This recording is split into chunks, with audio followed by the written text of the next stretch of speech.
Controversy ಮಾತಾಡಲ್ಲ ಅಂತ ಹೇಳ್ಕೊಂಡು ಮುಖ್ಯಮಂತ್ರಿಯವರಿಗೆ ಹೇಳ್ತಿದ್ದಾರೆ ಅಂತ ಹೇಳಿದರೆ ಕಾಂಟ್ರವರ್ಸಿ ಮಾತಾಡ್ತಿರೋದು ಯಾರು ಅನ್ನುವಂಥ ಪ್ರಶ್ನೆ ಬರುತ್ತೆ. ಉಪಮುಖ್ಯಮಂತ್ರಿನ, ಮಂತ್ರಿನ ಯಾರು ಮಾತಾಡ್ತಿದ್ದಾರೆ, ಯಾಕೆ ಮಾತಾಡ್ತಿದ್ದಾರೆ, ಏನು ನಡೀತಿದೆ ಕಾಂಗ್ರೆಸ್ನ ಒಳಗಡೆ ಈ ವರದಿಯಲ್ಲಿ ತೋರಿಸ್ತೀವಿ.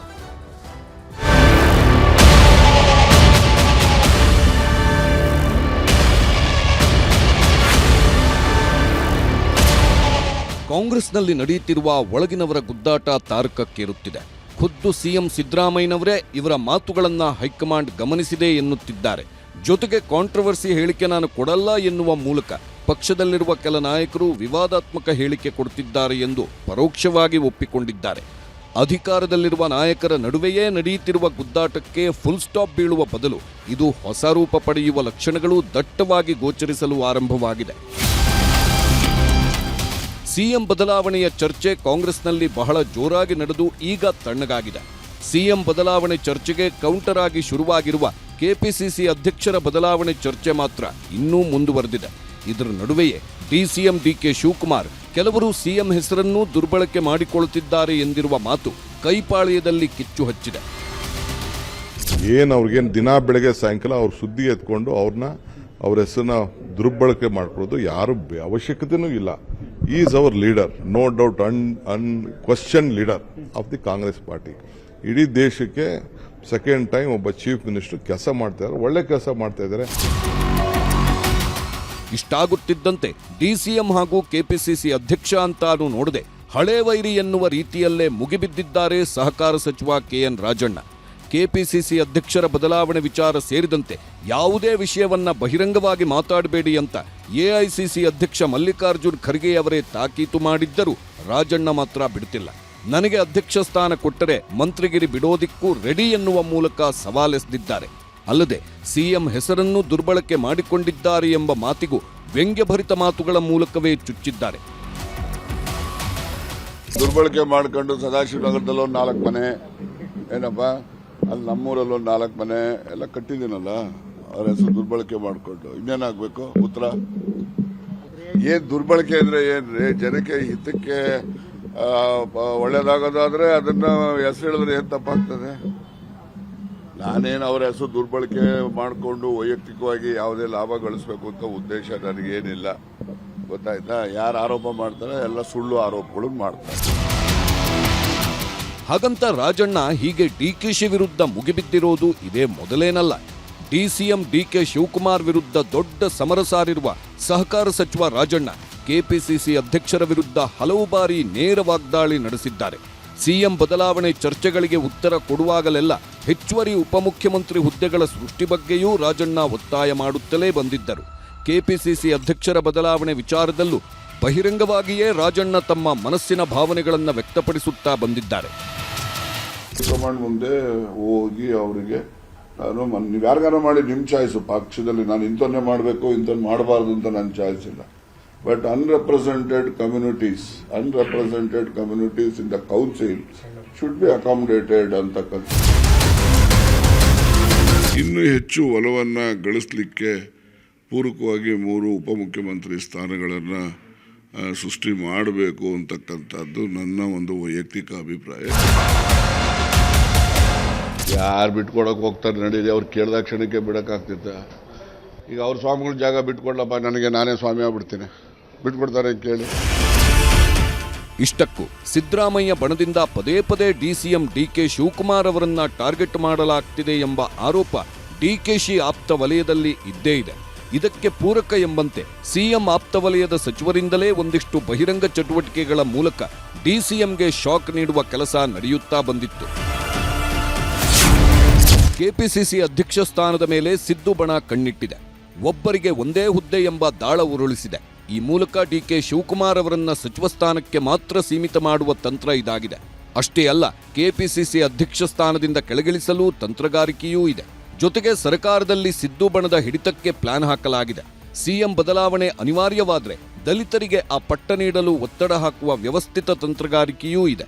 2028ರವರೆಗೂ ಸಿದ್ದರಾಮಯ್ಯ ನಾಯಕತ್ವಕ್ಕೆ ಒತ್ತಡ ಹಾಕ್ತಿದ್ದಾರೆ. 2028ರ ಚುನಾವಣೆಗೂ ಸಿದ್ದರಾಮಯ್ಯ ನೇತೃತ್ವವೇ ಸರಿ ಎಂಬ ಹೊಸ ಸೂತ್ರ ಮಂಡನೆ ಮಾಡುತ್ತಿದ್ದಾರೆ. ಸಿದ್ದರಾಮಯ್ಯ ಮತ್ತೆ ಚುನಾವಣೆಗೆ ಸ್ಪರ್ಧಿಸಬೇಕೆಂಬ ಬೇಡಿಕೆ ಇಡುವ ಮೂಲಕ ಡಿಕೆಶಿ ಸಿಎಂ ಕುರ್ಚಿ ಆಸೆಗೆ ತಣ್ಣೀರು ಎರಚೋ ಯತ್ನ ಮಾಡಲಾಗ್ತಿದೆ. ಸಿಂಗಲ್ ಡಿಸಿಎಂ ಪೋಸ್ಟ್ಗೆ ಕೊಕ್ಕೆ ಯತ್ನವೂ ನಡೆಯುತ್ತಿದ್ದು ಹೆಚ್ಚುವರಿ ಡಿಸಿಎಂ ಸೃಷ್ಟಿಗೆ ಒತ್ತಡ ಹೇರಲಾಗ್ತಿದೆ. ಮುಸ್ಲಿಂ, ದಲಿತ, ವೀರಶೈವ ವರ್ಗಕ್ಕೆ ಹೆಚ್ಚುವರಿ ಡಿಸಿಎಂ ನೀಡಬೇಕೆಂಬ ಒತ್ತಾಯವೂ ಕೇಳಿದೆ. ಹೀಗೆ ಡಿಕೆ ಶಿವಕುಮಾರ್ ಟಾರ್ಗೆಟ್ ಮಾಡಿರೋ ಸಿದ್ದು ಟೀಮ್ ಪದೇ ಪದೇ ಬಹಿರಂಗ ಹೇಳಿಕೆ ನೀಡುತ್ತಲೇ ಇದೆ. ಆದರೆ ಸಚಿವರು ಇಂತಹ ಹೇಳಿಕೆಗಳ ವಿಚಾರದಲ್ಲಿ ಅಣ್ಣನ ಪರ ಬ್ಯಾಟ್ ಬೀಸುವ ಕೆಲಸವನ್ನ ತಮ್ಮ ಸುರೇಶ್ ಮಾಡಿದ್ರು. ಒಟ್ಟಾರೆ ಶಿವಕುಮಾರ್ ಒಳ್ಳೇದಾಗ್ಲಿ ಅನ್ನೋ ಭಾವನೆ ಎಲ್ರಿಗೂ ಇದೆ, ಹಾಗಾಗಿ ಹೇಳ್ತಾರೆ. ಒಳ್ಳೆ ಚೆನ್ನಾಗಾಯ್ತಲ್ಲ. ಶಿವಕುಮಾರ್ ಅವಾಗ ಹೇಳ್ತಾ ಇರ್ತಾರಲ್ಲ, ಬಂಡೆ ಕೆತ್ತಿದ್ರೆ ಆಕೃತಿ ಆಗುತ್ತೆ. ಸೊ ಅದನ್ನ ಅವಾಗ ಪೆಟ್ಟು ಬಿದ್ದಾಗೆಲ್ಲನೂ ಅದು ಒಂದು ಶಿಲೆ ಆಗಿ ಹೊರಹೊಮ್ಮಲಿಕ್ಕೆ ಸಾಧ್ಯ ಆಗ್ತದೆ. ಸೊ ಒಳ್ಳೇದನ್ನ ಬಯಸ್ತಾ ಇದ್ದಾರೆ, ಒಳ್ಳೇದಾಗುತ್ತೆ. ಎಷ್ಟೆಷ್ಟು ತಟ್ತಾ ಇರಲಿ. ಈಗ ಒಬ್ರಿಗೆ ಒಳ್ಳೇದಾಗಬೇಕು ಅಂತ ಅಂದಾಗ 16 ಜನ ಪೆಟ್ಟುಗಳು ಬೀಳ್ತಾ ಇರಬೇಕು, ಆಗ ಒಳ್ಳೇದಾಗುತ್ತೆ. ಒಳ್ಳೇದನ್ನ ಬಯಸ್ತಾ ಇದ್ದಾರೆ. ಅದನ್ನ ನಾವು ತಪ್ಪಾಗಿ ತಿಳ್ಕೋಬಾರ್ದು. ಅವ್ರು ಏನ್ ಹೇಳ್ತಾರೆ ಅದನ್ನ ಪ್ರಸಾದ ಅಂತ ಸ್ವೀಕಾರ ಮಾಡಬೇಕು. ರಾಜಣ್ಣ ಮಾತಿಗೆ ಡಿಕೆ ಸುರೇಶ್ ಮಾತ್ರವಲ್ಲ, ತುಮಕೂರು ಜಿಲ್ಲೆಯ ಕಾಂಗ್ರೆಸ್ ಶಾಸಕರು ಕೂಡ ರಾಜಣ್ಣಗೆ ತಿರುಗೇಟು ಕೊಟ್ಟಿದ್ದಾರೆ. ಅವರೆಲ್ಲ ದೊಡ್ಡವರಿದ್ದಾರೆ, ಅವ್ರಿಗೆ ಹೇಳೋಷ್ಟು ನಾವೆಲ್ಲ ದೊಡ್ಡವರಲ್ಲ. ಇವತ್ತು ನನ್ನ ಆಲೋಚನೆ, ನಮಗೆ ಕೆಲಸ ಭಾಳಷ್ಟು ಇದೆ ಮಾಡೋಂಥದ್ದು. ಇವತ್ತು ಯಾರೇ ಸಚಿವರಾದರೂ ಅದೊಂದು ಭಾಗ್ಯ. ಅದು ಭಾಳ ದಿನದ ಅವ್ರ ತಂದೆ ತಾಯಿ ಮಾಡಿರೋಂಥ ಪುಣ್ಯದಲ್ಲಿ ಸಿಗೋಂಥ ಒಂದು ಅವಕಾಶ. ದಯವಿಟ್ಟು ಯಾವುದೇ ಕಾರಣಕ್ಕೂ ಕಾರ್ಯಕರ್ತರಿಗೆ ನೋವಾಗಂಥದ್ದು, ಸಾರ್ವಜನಿಕರಿಗೆ ನೋವಾಗಂಥ ಹೇಳಿಕೆಗಳು ಕೊಡದಲೆ ಇವತ್ತು ಏನು ಹೈಕಮಾಂಡ್ ಅವರು ಮತ್ತು ನಮ್ಮ ಕಾಂಗ್ರೆಸ್ ಪಕ್ಷ ಶಿಸ್ತಿನ ಪಕ್ಷ ಅಂತ ಇದೆ, ಅದರ ಒಂದು ಚೌಕಟ್ಟಲ್ಲಿ ನಾವೆಲ್ಲ ಕೆಲಸ ಮಾಡಬೇಕು ಅನ್ನೋದು ನನ್ನ ಆಸೆ. ನೀವು ಕೇಳ್ತೀರಾ, ಅವ್ರು ಹೇಳ್ತಾರೆ ಅಷ್ಟೇ ಏನಾರ ಅಂತ.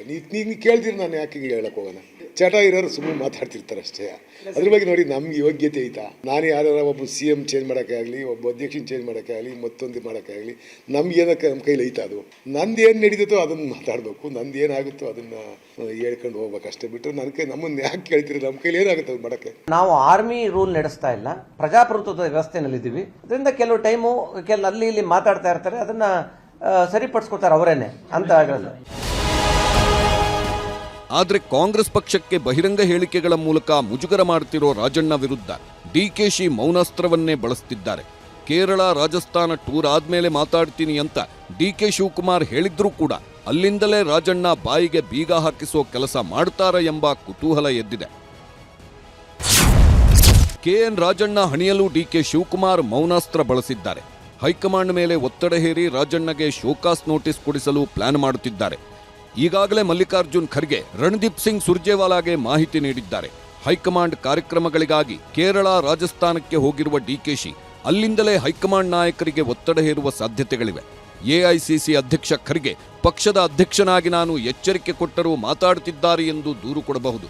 KN ರಾಜಣ್ಣ ಪಕ್ಷದ ಶಿಸ್ತು ಉಲ್ಲಂಘಿಸಿ ಹೇಳಿಕೆ ಕೊಡುತ್ತಿದ್ದಾರೆ. ರಾಜಣ್ಣ ಹೇಳಿಕೆಯಿಂದ ಪಕ್ಷಕ್ಕೆ ದೊಡ್ಡ ಮಟ್ಟದ ಡ್ಯಾಮೇಜ್ ಆಗ್ತಿದೆ. ರಾಜಣ್ಣಗೆ ಕಡಿವಾಣ ಹಾಕಬೇಕಾದ್ರೆ ಶೋಕಾಸ್ ನೋಟಿಸ್ ಜಾರಿ ಮಾಡಲೇಬೇಕೆಂದು ಒತ್ತಡ ಹೇರಲಿದ್ದಾರೆ ಡಿಕೆ ಶಿವಕುಮಾರ್. ಈ ಎಲ್ಲ ಬೆಳವಣಿಗೆಗಳ ಮಧ್ಯೆಯೇ ಹೈಕಮಾಂಡ್ ಮುಂದೆ ಸಿದ್ದು, ಡಿಕೆ ಆಪ್ತರ ಪರೇಡ್ ಸಾಗಿದೆ. ಇವತ್ತು ಬೆಳಿಗ್ಗೆ ಬೆಂಗಳೂರಿನಲ್ಲಿದ್ದ AICC ಅಧ್ಯಕ್ಷ ಮಲ್ಲಿಕಾರ್ಜುನ್ ಖರ್ಗೆ ಅವರನ್ನ ಸಚಿವ ಜಮೀರ್ ಅಹಮದ್, CM ರಾಜಕೀಯ ಕಾರ್ಯದರ್ಶಿ ನಸೀರ್ ಅಹಮದ್ ಭೇಟಿಯಾಗಿದ್ದು, ಈ ಸಂದರ್ಭದಲ್ಲಿ ಪ್ರಸ್ತುತ ರಾಜಕೀಯ ವಿದ್ಯಮಾನ, ಪರಿಷತ್ ಚುನಾವಣೆ, ಹೆಚ್ಚುವರಿ DCM ಬಗ್ಗೆಯೂ ಚರ್ಚೆ ನಡೆದಿದೆ. ಇದರ ನಡುವೆ ಗೃಹ ಸಚಿವ ಡಾಕ್ಟರ್ ಜಿ ಪರಮೇಶ್ವರ್ ದೆಹಲಿಗೆ ಹೋಗಿದ್ದಾರೆ. ದೆಹಲಿಯಲ್ಲಿ KC ವೇಣುಗೋಪಾಲ್ ಅವರನ್ನ ಭೇಟಿಯಾಗಿ ಪರಮೇಶ್ವರ್ ಚರ್ಚೆ ನಡೆಸಿದ್ದು, ಸೋನಿಯಾ ಗಾಂಧಿ ಅವರ ಭೇಟಿಗೂ ಪ್ರಯತ್ನಿಸುತ್ತಿದ್ದಾರಂತೆ. ಈ ಸಂದರ್ಭದಲ್ಲಿ ಸಹಜವಾಗಿಯೇ ರಾಜ್ಯ ರಾಜಕಾರಣದ ಬಗ್ಗೆ ಪರಮೇಶ್ವರ್ ತಮ್ಮದೇ ಅಭಿಪ್ರಾಯ ತಿಳಿಸುವ ಪ್ರಯತ್ನ ಮಾಡುತ್ತಿದ್ದಾರೆ. ಇನ್ನು ಬೆಂಗಳೂರಿನಲ್ಲಿ ಮಲ್ಲಿಕಾರ್ಜುನ್ ಖರ್ಗೆ ಅವರನ್ನ ಭೇಟಿಯಾದ ಬಳಿಕ ಮಾತನಾಡಿದ ಸುರೇಶ್, ಪಕ್ಷದಲ್ಲಿ ಗೊಂದಲ ಏನೂ ಇಲ್ಲ, ಸಿದ್ದರಾಮಯ್ಯ ನೇತೃತ್ವದಲ್ಲೇ ಸರ್ಕಾರ ಮುಂದುವರಿಯುತ್ತೆ ಅಂದರು. ಗೊಂದಲ ಏನೂ ಇಲ್ಲ, ನನಗೆ ಗೊತ್ತಿದ್ದಾಗೆ ಗೊಂದಲಗಳು ಯಾವುದೂ ಇಲ್ಲ. ಉತ್ತಮವಾದಂಥ ಆಡಳಿತ ಸರ್ಕಾರ ಸಿದ್ದರಾಮಯ್ಯನವರ ನೇತೃತ್ವದಲ್ಲಿ ನಡೀತಾ ಇದೆ, ಅದು ಮುಂದುವರಿತದೆ. ಇದರ ನಡುವೆ ಸಚಿವ ಸತೀಶ್ ಜಾರಕಿಹೊಳಿ ಇದ್ದಕ್ಕಿದ್ದಂತೆ ತಮ್ಮ ಮಾತಿನ ವರಸೆ ಬದಲಿಸಿದ್ದಾರೆ. ನಮ್ಮದು ಹಠವೇನಿಲ್ಲ, ಬೇಡಿಕೆಯಷ್ಟೇ ಎನ್ನುವ ಮೂಲಕ ಪರಿಸ್ಥಿತಿ ತಮ್ಮ ಪರವಾಗಿದೆ ಎಂಬ ಸಂದೇಶ ರವಾನಿಸುತ್ತಿದ್ದಾರೆ. ಮತ್ತೊಂದೆಡೆ ಬೇರೆ ಸಚಿವರಿಂದಲೂ CM ಪರವಾಗಿ ಬ್ಯಾಟಿಂಗ್ ಮುಂದುವರೆದಿದೆ. ಎಲ್ಲ ಹಠ ಇಲ್ಲ, ನಮ್ಮ ಹತ್ತಲೇನೂ ಇಲ್ಲ. ನಾವೇನೋ ರಿಕ್ವೆಸ್ಟ್ ಹೇಳಿದಲ್ಲ, ಪ್ರಾರ್ಥನೆ ಮಾಡೋದಷ್ಟೇ. ಅಂತಿಮವಾಗಿ ಹೈಕಮಾಂಡ್ ಡಿಸಿಷನ್ ಮಾಡಬೇಕು. ಅವರ ಅಭಿಪ್ರಾಯ ಹೇಳಿರ್ಬೋದು, ಹೇಳಲಿಕ್ಕೆ ನಮ್ಮ ಪಕ್ಷದಲ್ಲಿ ಎಲ್ಲ ಸ್ವತಂತ್ರ ಇದ್ದಾರೆ, ಹೇಳಿದ್ದಾರೆ. ಅಂತಿಮವಾಗಿ ಪಕ್ಷ ಹೈಕಮಾಂಡ್ ಇದೆ, ಅವ್ರು ನಿರ್ಧಾರ ಮಾಡ್ತಾರೆ, ನಾವು ಮಾಡೋಲ್ಲ. ಒಂದೇ ಒಂದು ಮಾತು ಹೇಳ್ತೀನಿ, ನಮ್ಮ ಕಾಂಗ್ರೆಸ್ ಪಕ್ಷದಲ್ಲಿ ಹೈಕಮಾಂಡ್ ಇದೆ. ಹೈಕಮಾಂಡ್ ಇವತ್ತು ಸಹ ಎಲ್ಲವನ್ನ ಗಮನಿಸ್ತಾ ಇದೆ. ಇವತ್ತು ಎಲ್ಲ ವಿಚಾರಗಳಲ್ಲಿ ಕೂಡ high command is supreme. Mallikarjun Kharge ಅವರು, ಸೋನಿಯಾ ಗಾಂಧಿ ಅವರು, ರಾಹುಲ್ ಗಾಂಧಿ ಅವರು, CWC ಮೆಂಬರ್ಸ್, ಏನೇ ವಿಚಾರ ಬರಲಿ, ಯಾವುದೇ ವಿಚಾರ ಬರಲಿ, ಹೈಕಮಾಂಡ್ is ಸುಪ್ರೀಂ. ಆಮೇಲೆ ಈಗ ಉಳಿದಿದ್ದೆಲ್ಲವೂ ಕೂಡ ಅಪ್ರಸ್ತುತ. ಮುಖ್ಯಮಂತ್ರಿ ಕುರ್ಚಿ ಖಾಲಿನೂ ಇಲ್ಲ. ಇದಕ್ಕಿಂತ ಜಾಸ್ತಿ ನನ್ನ ಕಡೆ ಮಾತಾಡೋಕ್ಕೆ ಆಗೋದಲ್ಲ.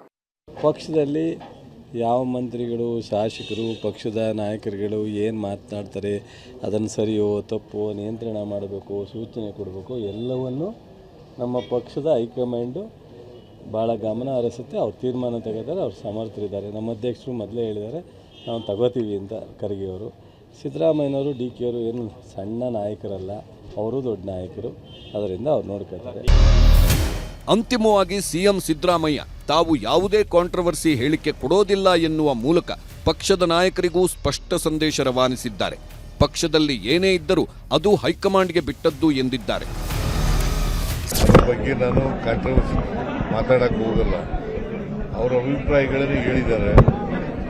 DK ಶಿವಕುಮಾರ್ ಅವರ ಅಭಿಪ್ರಾಯ ಹೇಳಿದ್ದಾರೆ, ರಾಜಣ್ಣ ಅವರ ಅಭಿಪ್ರಾಯ ಹೇಳಿದ್ದಾರೆ. ಹೈಕಮಾಂಡ್ನವರು ಅಂತಿಮವಾಗಿ ತೀರ್ಮಾನ ಮಾಡೋರು. ಅವ್ರೇನು ತೀರ್ಮಾನ ಮಾಡ್ತಾರೆ ಅದು ಅಪ್ಲಿಕಬಲ್ ಟು ಆಲ್. ಅಲ್ಲಿಗೆ ರಾಜ್ಯ ಕಾಂಗ್ರೆಸ್ನಲ್ಲಿ ಎದ್ದಿರುವ ಬದಲಾವಣೆಯ ಕೂಗುಗಳು, ಸಚಿವರ ನಡುವಿನ ಬಹಿರಂಗ ವಾಗ್ಯುದ್ಧಕ್ಕೆ ಬ್ರೇಕ್ ಹಾಕುವ ಪ್ರಯತ್ನಕ್ಕೆ ಸಿಎಂ ಸಿದ್ದರಾಮಯ್ಯ ಮುಂದಾಗಿರುವುದು ಸ್ಪಷ್ಟವಾಗಿದೆ. ಬಜೆಟ್ ಅಧಿವೇಶನಕ್ಕೆ ಸರ್ಕಾರ ಸಿದ್ಧವಾಗುತ್ತಿರುವ ಸಂದರ್ಭದಲ್ಲೇ DCM ಹಾಗೂ ರಾಜಣ್ಣ ನಡುವಿನ ಟಾಕ್ ವಾರ್ ಕಾಂಗ್ರೆಸ್ಗೆ ಮುಜುಗರ ತಂದಿತ್ತರೆ ಬಿಜೆಪಿಗೆ ಬಯಸದೇ ಸಿಕ್ಕಿದ ಅಸ್ತ್ರದಂತಿದೆ. ಆದರೆ ಕಾಂಗ್ರೆಸ್ನಲ್ಲಿ ನಡೆಯುತ್ತಿರುವ ಬದಲಾವಣೆ ಚರ್ಚೆಗೆ ಹೈಕಮಾಂಡ್ ಯಾವ ರೀತಿಯಲ್ಲಿ ಮದ್ದರಿಯುತ್ತದೆ ಎಂಬುದನ್ನ ಕಾದು ನೋಡಬೇಕಿದೆ. Bureau report, news 18. ಹೀಗೆ ಕಾಂಟ್ರವರ್ಸಿ ವಿಚಾರಗಳು ಬಹಳ ಜೋರಾಗಿ ಸಾಗ್ತಾ ಇದ್ದಾವೆ.